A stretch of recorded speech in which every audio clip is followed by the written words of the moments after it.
বড় দাড়িপাল্লায় এক পাশে শিশু আরেক পাশে রাখা হচ্ছে সমান ওজনের বিভিন্ন ফল। শিশুর সমান ওজনের ফল বিলিয়ে দেয়া হচ্ছে ভক্তদের মাঝে।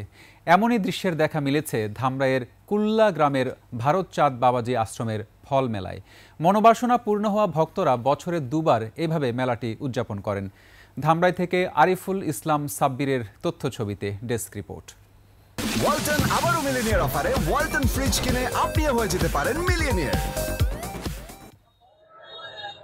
বছর জুড়ে এই আশ্রমে আসেন ভক্তরা, আসেন নিঃসন্তান দম্পতিরা। সন্তান বাসনা পূর্ণ হলে বাচ্চার সমপরিমাণ ওজনের ফল দান করেন আশ্রমে, তাও আবার বিশেষ একদিনে। রোগমুক্তি সহ মনের বাসনা পূরণের মানতও করেন অনেকে।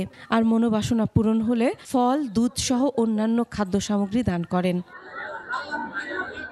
প্রায় ১৫০ বছর আগে ভারত চাঁদ নামে একজন সাধক এসেছিলেন ধামরাইয়ের কুল্লা গ্রামে। সেখানেই লোকজনের সেবায় নিয়োজিত করেন নিজেকে।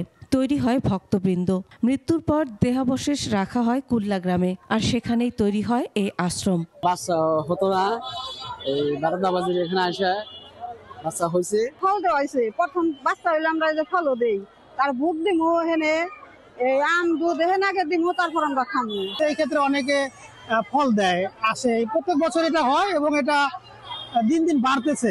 ভক্তদের টানে এই মেলাটা হয়, এখনো হয়, হবে, সারা জীবনই থাকবে এই মেলা।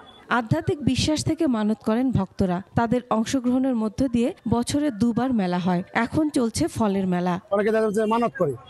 আমাদের বাৎসরিক 2টা মেলা হয়, একটা আম কাঁঠালের মেলা, একটা পৌষ মাঘের মেলা। ওনার দোয়া এখনো মেলা মাসে রোগ টোগ মুক্তি হয়ে যায়, বহুত ভালো লোক।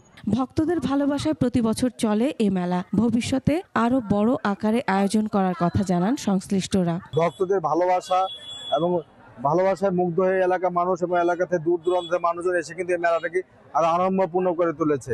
যুগে যুগে মানুষের বিশ্বাসের উপর ভিত্তি করে চলছে এমন আশ্রম। প্রতি বছর মেলা আসলেই ভারত চাঁদ বাবাজির আশ্রমে উৎসব ও আনন্দের মিলন মেলা হয়।